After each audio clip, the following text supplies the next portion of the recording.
From Los Angeles and Nashville, get ready to go behind the scenes with Entertainment Dudes. What happens when you pair a director, a voice actor in a world, and some of the most interesting people in entertainment? You're about to find out. Hello and welcome to another episode of Entertainment Dudes. I'm your host, Jason Crossman, the entertainment director dude.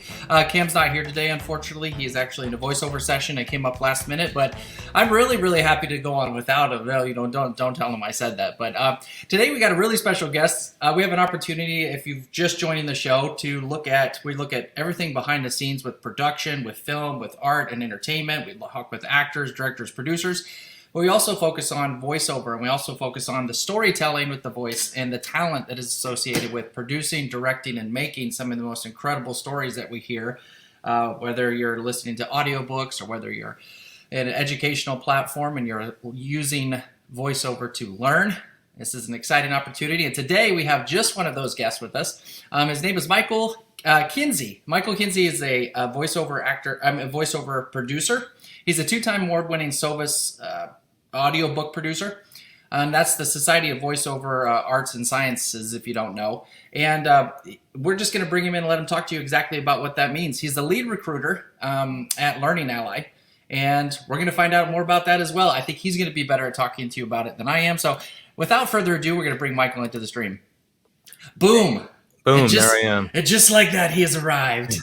I even like that you have the shirt. I feel like I need to have my shirt with my, Yeah, well, I'm trying to represent for sure. I want to put the word out as often as I can, and even without saying anything, here it is right there. So yes, well, see, I think mine would be self-aggrandizing if I have a picture of myself on here. At least you are representing a higher calling. So so this is a really cool opportunity. I like it that I'm actually a director, and this is kind of the questions I'm asking are genuinely, I don't know, and I'd like to learn more. Mm-hmm. And probably the people listening feel the same way. So tell me a little bit about yourself. Like, how did you even get into this? What are you doing right now? And when did it all start? Wow.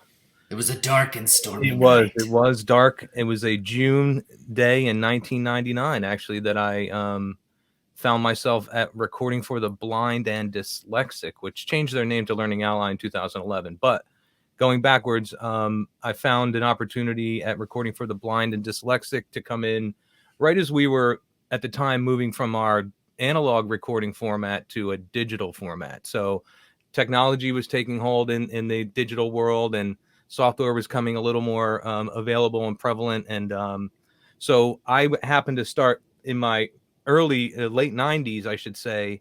I started with taking cassettes of live music that I had that I was trading through different circles throughout the world, and of live bands that I loved that you couldn't get because it was all bootlegged. But these were just trading circles. And what I was starting to do at the time was digitize that. So I was taking my cassettes and I was actually throwing them in a cassette player, throwing it into line in on my sound card, throwing up the software, capturing everything in real time. It would just, because back then you could only do it in real time. So I just captured all these live shows that I wanted to archive. And it happened to tie into what Learning Ally / Recording for the Blind and Dyslexic was doing in the late 90s, where we were moving to digital recording, but we had all of this analog output that we had to ramp up and digitize and convert some analog titles. So when we launched the product, we actually had something to show for it at Learning Ally. So I spent some time. It's so fortunate to be a SOVAS winner. I'm also a part of a patent that we produced through Learning Ally, through software that we produced on our own, and a procedure that we produced on our own. So I was fortunate enough to, in 1990 or 2001, become a part of a patent down in Washington, D.C. So it's been, but again, we moved from analog to digital, and we had to implement all the changes that went along with that. And then fast forward to 23 years later, I've been there 24 years this June. That's crazy. You were like the first Napster, I guess. It kind of. I mean, Napster was, all that stuff was out there when. What was that 90? What was that 96? I think, right? Yeah, Napster, it was 96, 7, 95, 96 that it was all really happening. But I started. I really worked with what I had on my own and just shows that I wanted to just archive. It was basically saying, hey, how can I keep this cassette? Because every time you run a cassette through, it waste, degrades. It kills it. Yeah. degrade. So I was like, let me capture. No matter what the gen was of the cassette, I just did it. So it kind of tied into what we were doing, and we were very pioneering at Learning Ally at the time, recording for the blind at the time, especially with what we were doing in the field of recording audiobooks that were navigable. You could actually search the book. You didn't have to just go linear, where it's like chapter 1, you had to go from 00.00 to 1 hour 20 minutes. You got to key in page numbers and go to those page numbers, key in chapter headings, navigate through the book as a sighted reader would. And that was really, turning a corner for us when we were able to change that playing field on how our members accessed our content. That's incredible. What did you I guess what was the genesis behind you wanting to join the program in the first place? And you and I talked briefly before the show started. We were just saying that for us, there was a learning disability, not in a disability, having ADD, having trouble focusing. So I'm relating to people who are having a hard time processing information. School, I felt the same way. It's less, you slip through the cracks, especially, when were you in school? Yeah, I graduated high school in 1987. So I moved around a little bit as a kid, so it was a bit of a struggle for me, moving from 4th grade in Baltimore, Towson, Maryland, right outside of Baltimore, 5th grade in Boulder, Colorado, and then Nice. 6th grade in Princeton, New Jersey. And all the while I was struggling. So it's the one thing I know what I was going to do if I ever had a kid, and I have a 12-year-old now, is that where I planted myself, where he started school, he was going to finish his school throughout that schooling system. I wasn't going to pick him up and move him to Texas and then move him to, Oklahoma or a different state. I wanted him to really stay grounded, nestled into his schooling, because I struggled with that. I struggled with moving from place to place and then having to find my way, all in all, having some sort of learning difference that I really didn't know how to handle. Yeah, I think for me, I found out for me, routine can be a double-edged sword. One, routine is boring, but two, routine also provides that sense of a stability, at least in one aspect, so that I can allow my brain, which is very creative, to go do its thing under an organized structure. And I found that I was able to do that. Especially, it wasn't until I got into college that they really began to say a name for it, like, oh, this is ADD. Before that, it doesn't exist. It's just behavioral. It's this. And Right. I think it was really at that time I said, Mom, I'm having I can't focus for 30 minutes. That's it, max. Like, and I have all these tests, I have these papers, like that's all I got. Yep. And then I started getting some help with that. And I remember I went from 30 minutes to 8 hours a day, almost like this. And a lot of it became just patterns of structure. Like I learned, like every day I set myself in the calendar, I put things on so I can forget them because they're written down. I give myself notifications. There is a structure to it that enabled me to really become successful in what I'm doing, and which is why I can run a business today. I can do the things. I still feel that creative, like it's still challenged to focus, but when I have that structure. Yeah. I mean, you tap a really good point there, in that I was just telling one of my coworkers the other day that I live by my calendar. I literally map out my month almost of what I'm going to do and how I'm going to do it and at what time I'm going to do it, obviously. Some placeholders get moved, some get manipulated, some get changed, but at least it lays out something for me that I'm not having to scramble and be like, I knew I have something. I know there's importance out there, but this just lays it all out for me, and I don't have to think too hard about it. And it does help. And I mean, I learned, like I said earlier in our brief conversation before we started, drumming came into my life at 12 years old when I was really struggling in school.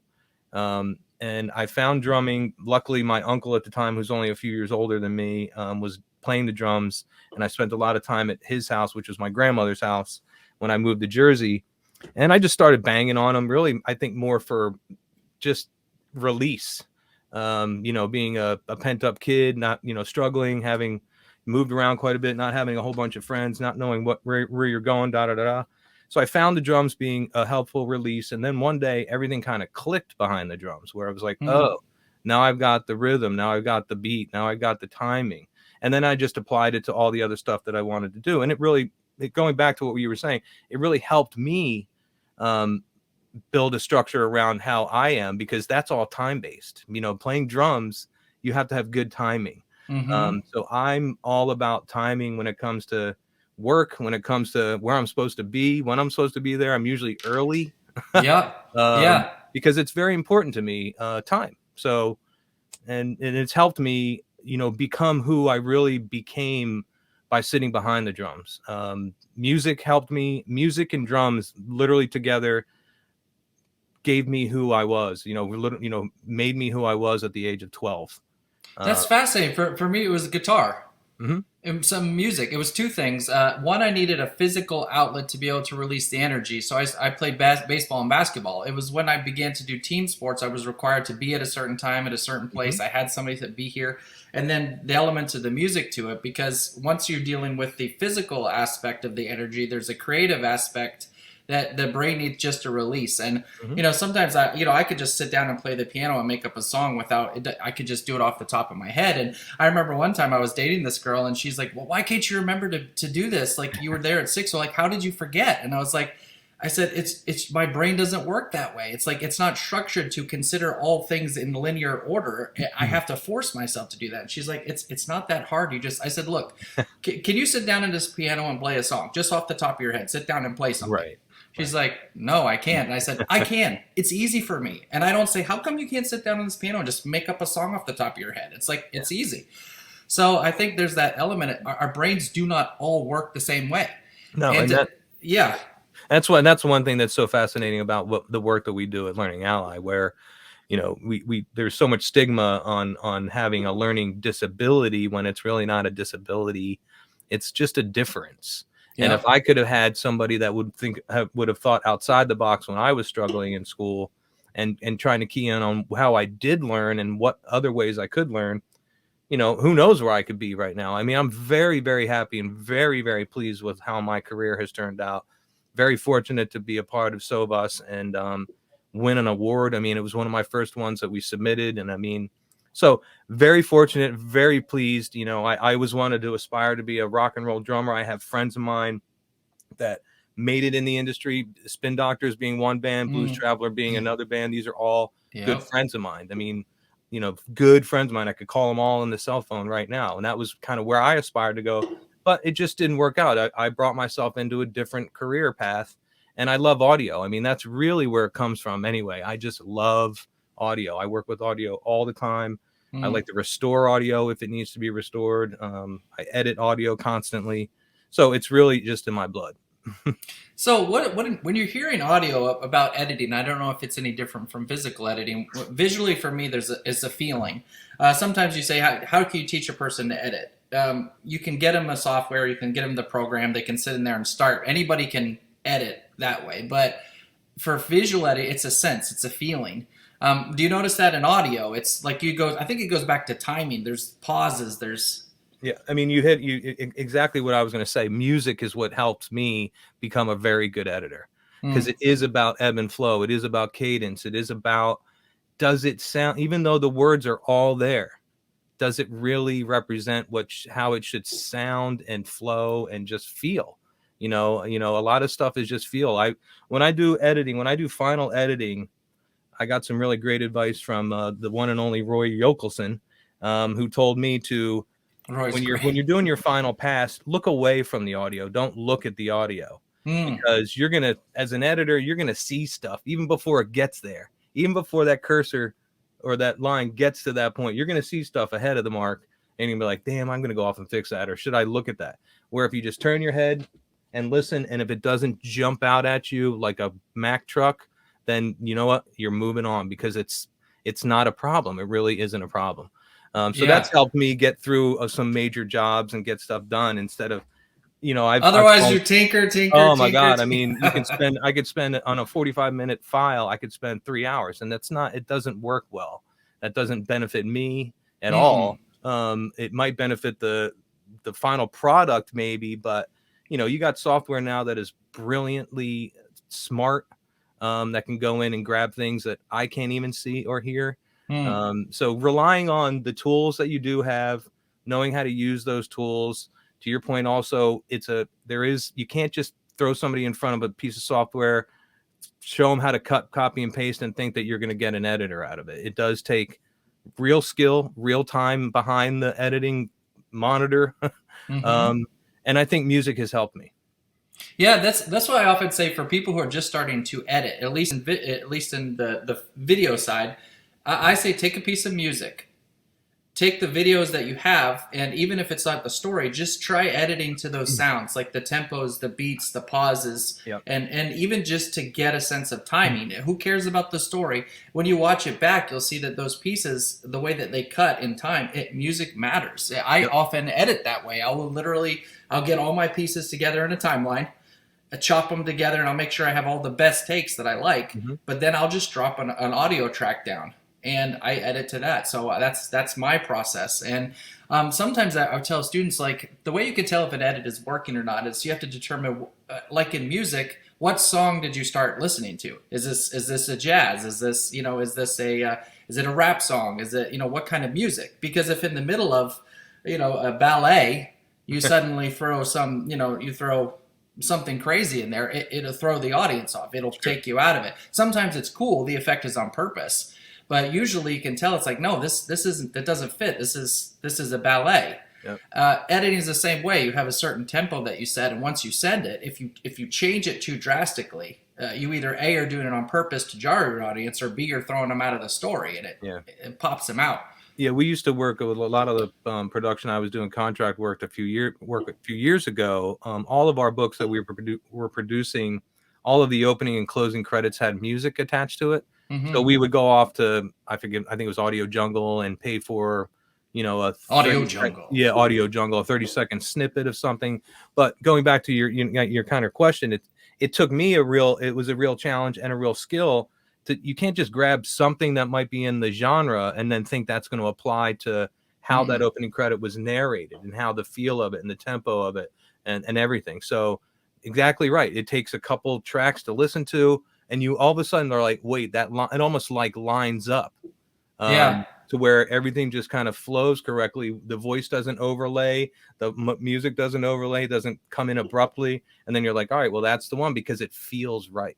That's right. Oh gosh, one of the hardest parts, I think a lot of people don't really consider this. Like, oh, we'll put some music on it. Just add some music. I'm like, sometimes I'll get on like Premium Beats, Audio Jungle, and instantly I find the song. 3 songs down, I'm like, oh my gosh, that's it. Boom. Sometimes I'll listen through 400 or 500 songs, and they're like, it's close. I'm like, it's not right. It's not the right song. It doesn't represent the brand. It doesn't have the feeling of the story. It's not it. And sometimes I just walk away. I'm like, I leave, go do something else, come back, because that very process. Good point. Very good point, because you can get bogged down in what you've heard. You're almost oversensitized by all of that data, as it were. And I've had to do the same thing. Literally, I've had to be like, this is too much. Turn it off, walk away, come back tomorrow, and then go through the same process. And you're like, oh, there's the one, because I got my, the weeds are out of my ears, and I can hear this right. Yeah, it's like my dad would always tell me, he'd always be like, Jason, I have a glass in my head, and my glass has so much room for information. And my glass is full. And he's like, you have filled my glass. It is full. And I'm like, oh, that's right. So that's why I leave my dad alone. I have been too much for him at that moment. Overload his brain. So yeah, that's really fascinating. So now you also do audiobooks. You've worked in audiobooks, and do those translate? Like, obviously, when you're working with these students, you're reading textbooks, you're reading the regular school books. Yep. What's that? Yep. So we go all the way up to college with our material, but what we're really focusing on, and what we've learned over the umpteen years that I've been there, for sure, is who our core demographic is: our kids in grades 2 through 8. Okay. And what that really boils down to is helping those kids that are struggling, that don't like reading, don't even want to pick up a book. They see a book, but this isn't really a book, but they see a book, and they're just like, nah, no. So what we've designed is a way to approach them and get them really hooked on our product by having the right voice, telling the story. The DEI is huge in our organization now, as it is around the world. Diversity, inclusion, and equity and inclusion. Okay. DEI. So we're making sure that, in a nutshell, that all of our content is casted correctly. It's authentic. The voice is authentic. It's told by the right person. If a young African American girl is wanting to listen to a book that's read by an African, or the story is about an African American girl, that voice is right there for her, versus it's just somebody that sounds good, or that's the only. And what's really unique about this is that we're all volunteer based, so we're not only getting the casting and doing the right voices and getting the professionals in there to do the work, but they're doing it voluntarily. Oh wow! So that's what you're doing, the recruiting, looking for voiceover people who are willing to contribute to the stories. Yep. And we do a lot of work with APAC, and we go to events like VO Atlanta, which is coming up soon. I'm pretty sure Cam will be there. Mm-hmm.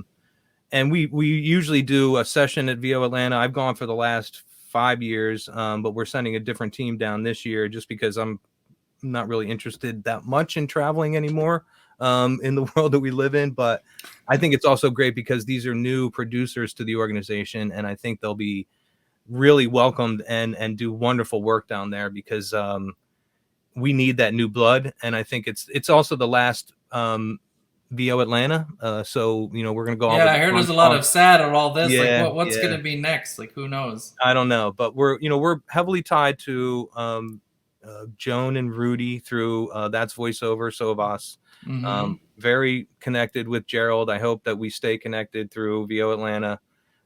Very connected to Michelle Cobb at Audiobook Publishing Association up here in New York. So we're really nestled in a really good spot with who we're tied to. But the recruitment end of it is I mean, we want people that believe in our mission, understand why we're doing what we're doing, who we're doing it for, and really that's all it takes. Once they kind of read, I mean, you write about us on our website. Once you kind of get the mission that we're that drives us, it's pretty much a no-brainer to get people in and get them working. But yeah, if you haven't seen their website, this is a cool opportunity. They have a number of videos and stories that just show testimonials of the people who have used this, and it's really cool to see the wide range of people who have been benefiting from this. So let's say you're a mom, you're a dad, you've got a kid you think they're problematic, they're troubled, they're behind. I guess it's like this is a source of hope. Like maybe there's something to let them know their kid's not broken. There's nothing like inherently wrong with them, and there is an opportunity through Learning Ally to help them become the students that every parent wants them to be. Yeah. Yep, absolutely. So just if you have a kid or a student that is struggling, even if they're older, I mean, there's people my age that could use this, that could benefit from this service, because if they want to access 80,000 titles of audiobooks, we have them. 80,000? 80,000 titles. Yep. That is a lot of work. A lot of work. Well, it's over 70 some odd years worth of material. But oh my gosh. But we're really focusing on what's changed dramatically for us, and for me, as long as I've been there, is that we're really focusing on not the number of books that we're producing, but the quality of the book that we're producing.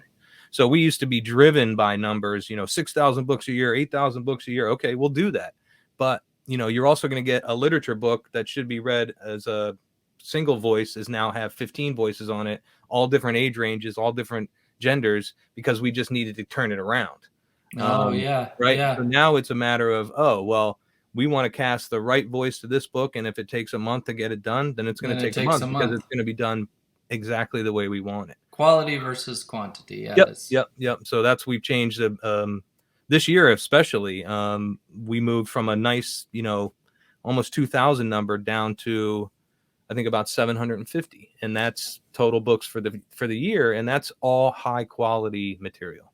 Amazing. How do you determine what titles you guys are going to cover? Like, yeah, there's a department that works on that, but in a nutshell, we look at schools' requests. They come directly to us. That makes sense. Yeah. We absolutely see what's hot. If you could, call it the top 100, hit list of books. We go through lists of, top circulated books that are out there in the world that kids are all reading, that are, reviewed highly. But anything you would see, Amazon in grades 2 through 8, if you just Googled it or searched it, we're recording it. Okay. Because it has to have a reason, though. There really has to be a reason for us to record it. But if it's a hot title, I mean, you name any of the series, Dogman, you can go with Diary of a Wimpy Kid. There's over 100 books in that series, and we're doing all of them. So the diversity, the equity, and the inclusion is happening. And then we're also keying in on making sure that any of the older literature that was done years ago is being re-vetted and then potentially re-recorded.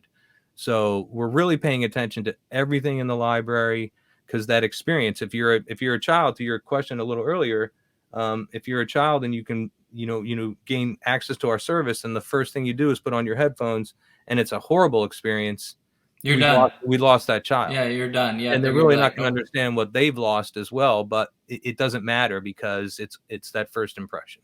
Yeah. Yeah, they often say you have at least when I was in college, they're saying you have 7 seconds to make a first impression, and I think it's even less now, because you do this with your phone, you scroll, you literally have about a fraction of a second to make a first impression. So I often find that that our phones are an ally and an adversary, I think, simultaneously in terms of learning. I find now it's actually harder for me to sit down and read. If I read a whole chapter and I get it done without stopping, I'm actually I feel accomplished, just because there's that impulse for next. And I've really tried to unplug from it. I deleted my social media apps off my phone. I've gotten rid of a lot of stuff, just because I feel that sense of I'm losing the ability to enjoy and focus on reading and literature, and those taking time to actually do nothing, which is, I think, important. And to your point, how the reconnecting, the fact that this kid said, I'm reading the book while I'm listening to it, so that I can follow along and I'm not losing my place, and everything begins to make sense. I think that combination of training the brain to focus on what's in front and making that connection, it's got to be so empowering. I mean, it feels good when you accomplish it. Even just reading a chapter, it feels good. Yeah, I can tell you a great story that we talk about all the time during our corporate events. And we have a kid that his name is Tristan, and Tristan hated reading. He was I think when this story took place, I think he was in high school, I believe maybe ninth grade, Tristan, and he hated reading. But the teacher gained access to our services and pulled up a book called Swing by an author named Kwame Alexander. And he writes in a more of a poetry type of style. But it was a full blown book, and it was a book called Swing. And the teacher got the kid, Tristan, set up with the book on his device. I mean, I don't have my phone in front of me, but you can go with phone, you can go with iPad, you can go on browser. And they had a conversation that Friday, and they got set up, and the teacher's like, okay, this weekend I want you to read a couple chapters, and then when we come back in on Monday, we're going to talk about those chapters, right? So Tristan had never read a book from top to bottom. That's you feel the panic inside, because he never read a book from top to bottom. Oh, ever. Wow. He had our service. He had the book in our application, our solution. And not only did he read the couple chapters, but he read the whole book. So when he came back in on Monday, he was like, and she's like, okay, let's go over those chapters. He's like, no, I read the whole book. It was his first book he ever read top to bottom. And he was just like, yes, this is finally unlocking the door that I've been knocking on for years. Yeah, and it's not, and there's not something wrong with me. It's just I don't learn this way. Right. Yeah. I learn this way. Yeah, and once you discover that, it's so empowering. Yeah, there's another quick story that we talk about, where there's a gentleman that read a passage from Harry Potter out loud, and his mother transcribed it.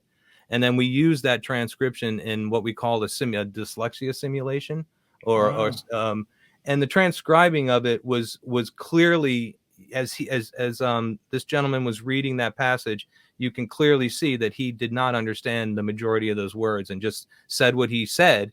And what we do in the simulation is have people read it back and out loud. And then and what we talk about is how his brain was wired to say things that way and read things that way. But when you give him a car engine with tools, he can take apart the whole car engine and he can put it all back together. And without a manual. No, he doesn't need it. Yeah. And so the reading and that application didn't really work for him, but the other application of hands-on, to your point a little while ago, I got to get my hands on it. Mm-hmm. Everything in engineering and mechanical engineering, he was fine with. Yeah. But when you gave a book to him to read out loud, he couldn't do it. Yeah, I'd love to see education turn more that direction to determine, like, in early assessments, how the person learns, like what's the best way that they think, and then gear the tracks towards that. And one of my friends, he's got the Skill Samurai. He started a company that's for programming, and teaches kids how to program robotics and AI, and it starts them in like early grade school, really young. And helps identify those kids that's how they like to learn, the hands-on experience. And across the board, parents are like, why is school not taught this way? Because they are learning and learning and learning. It's not like, here's what you think, here's how to think. And once you equip them with that how and find a method that works for them, you've literally created a person who can produce something for themselves and their families and friends for the rest of their lives. And amazing. I love seeing that, and the fact that there's something like this, and people who are considerate of people who don't learn, like everyone else. Some people I know, my daughter, she just likes sit down, tell me. She excels at school. It's like how her brain works, and she absolutely loves it. And then I have me, who is like. But the thing that always frustrated me too is I'd have friends that would take a test and they got an A on it, and I said, well, what was King Henry VIII's third wife? I remember Anne Boleyn, and they're like, I don't remember that. I was like, you just got an A on the test, right? And they're like, I don't remember it. I was like, I remember probably 80% of what I've been taught, and I'll get like a C or a B on a test, and they'll get A's and they'll just forget it. So it's just like, it's not even. Is it really even learning then, or is it just a system and how it's taught? You do the system and you graduate, and then people who really can excel. It's like card counting. I mean, if you get good at something, it almost becomes second nature. Where to your friend that just did that test and didn't know, he answered the question right, but didn't even know what that question was theoretically. That must be some sort of skill that I just never had. Me too. I'm like, where's your magic button? You can pull. You got some magic powers. And, your teacher's like, why can't you do this? I'm like, I don't know. Okay. If I knew, I'd do something about it. So, but we're really there to bridge a lot of those gaps. Great. As Learning Ally. Not only are we focused on students, but we're focused on the whole child literacy, so everything that's involved in that is also, the student, the parent, the teacher, everybody's involved in it. So if you have to get all of them playing at the same arena at the same time in order for it to all really work. And now you have to do that with one, piece of the puzzle when there's a billion pieces of those puzzles that have to all come together to fix this problem. So that's what we're up against as an organization, and we're going to work as hard as we can to get everybody at least the tools to be on the level playing field. Whether or not you use them, I mean, it's like anything. Whether you can take a horse to water, or can't force it to drink. But we want to be able to at least say we've been there, we've shown you what we're doing, how we're doing it, and how you can succeed. Here it is, and that's without cramming it down somebody's throat theoretically. So I think that's great. It empowers teachers too, in a way, because I've taught at the New York Film Academy. I've seen kids from all different countries all over the world, and how even in different countries, some are oral traditions, some are more, they learn differently. And I find the ones that learn orally often do better. In some senses, especially lecture style, they do better than other kids who are more. So I think being and empowering teachers who are trying to help these kids to be able to determine, like, okay, here's a fantastic tool that I can use to actually impact this kid. I'm not a failure as a teacher. It's not because I suck as a teacher. It's because this kid learns differently. That's right. And we are there to give them and empower them with the right tools and the right training in order for them to really manage those kids correctly. Because you're gonna have 3 of them that need that help, but you're gonna have another 15 that don't. So that's a balance that you have to really work on as a teacher, and that can't be easy because that's driving 2 different vehicles, I think. All within the same class. Yeah, it's hard. I'm like, amazing. Okay, so I guess wrapping her up, Anchor FN is something that you've been working on. You have a show on Anchor. What I do for Anchor is I work with a team of narrators that are producing kind of 1950s-esque radio dramas. Oh, fun. where everything was done with the saw. Exactly. So we're full on production, full on treatment, and it's been a wonderful ride. It brought me into really being tutored by Daniel Azarian on sound design. Because I'm more of a mastering engineer than I am a sound design engineer, but I've been now brought in under his wing, and I help him kind of massage all of the effects and all the underlying things that we want to add other than the narration, to make these dramas really pop. And have you found you've been enjoying that? Oh yeah, it's amazing. Yeah. If I only had a monitor though that was like 50 by bigger, 50 by 50, I'd have a lot more fun, because at least I'm seeing my 32 tracks in front of me of all the different pieces, and I don't have to squash it to the point where I'm like each line I have to like zoom in and get in. But I'm working on that now. I'm about to set up a new little studio with I think I'm going to use like an LG television monitor. Like it's like 40 some odd inches long wide. So yeah, you're going to be the first one that's got an all LED wall volume. That's just your tracks and your. I need it. I mean, my eyes are going. I'm 53, so they're going. I need it. So to make it bigger, please. The bigger, the better. Yeah, Anchor FM's been wonderful. I also do some editing for Noah Kinsey, who has what's called the Coffee Time podcast, and he does a weekly podcast. And I also do editing for Bridget Burrick Brown, who is an ex-model, and her podcast is called Beyond Beauty Podcast. So I do the editing for that, and then I pick up some. I'm just finishing up a book right now that I edited for Black Hills Audio, and that's almost done. I just got the pickups from the narrator just the other day. So that's the stuff that I do when my nighttime work is available. But my full-time work and my full-time love, as far as being an employee, is at Learning Ally. Awesome. So where's the best place to find you and contact you and reach out to you? Probably email or the Twitter account that I have that you guys, I guess, have on. Yeah, we can share that. We can share that at the bottom. The Twitter's fine. I can also chat you my email address if you want that. Yeah, it's up to you. I'm just thinking for anyone that was looking for anything that you're doing, it'd be great to know. Yeah, I mean, I'm always open to new clients. I've kind of slowed a little bit down because I had a team underneath me for a while, but the team, I lost one of my team members. Unfortunately, she passed away. It was really I'm so tough, sorry. But, it was tough, but it kind of got me back to where I really needed to be and starting over a little bit. So I'm kind of rescaling everything and taking on projects that I know I don't need any sort of subcontracting underneath my contracting. So got it. It got to be too much, but I'm happy to, I do a lot of support with people that are just starting out in the industry when they're just setting up their home studio. I'm happy to help, like those first steps. Yep. Anybody that has helped Learning Ally or wants to help us or needs help, reach out to me. I'm just the kind of the guy I am. I want to help people out, especially because I know that this community really is a giving back community. So, if I do something for somebody, I know it's going to come back tenfold eventually. So if anybody go ahead and try to outgive the voiceover community. It's not possible. I've just seen that every time. I'm like, Kim, how did you? Oh, he's like, oh man, don't worry. They just always help each other. So that's incredible. The Twitter account's fine, and then anybody wants to, I gave you my email, and that's absolutely fine as well. So, and I'm really just psyched that you guys asked me to be on here. Oh, it was so much fun. It was wonderful having on. There's so much more we can learn from you and what you do and how important it is and the impact that it's having. But I'm really excited to see you do that. Anybody who's doing voiceover and has been doing voiceover is really considering wanting to use some of their free time. Like, what can I do? How can I give back?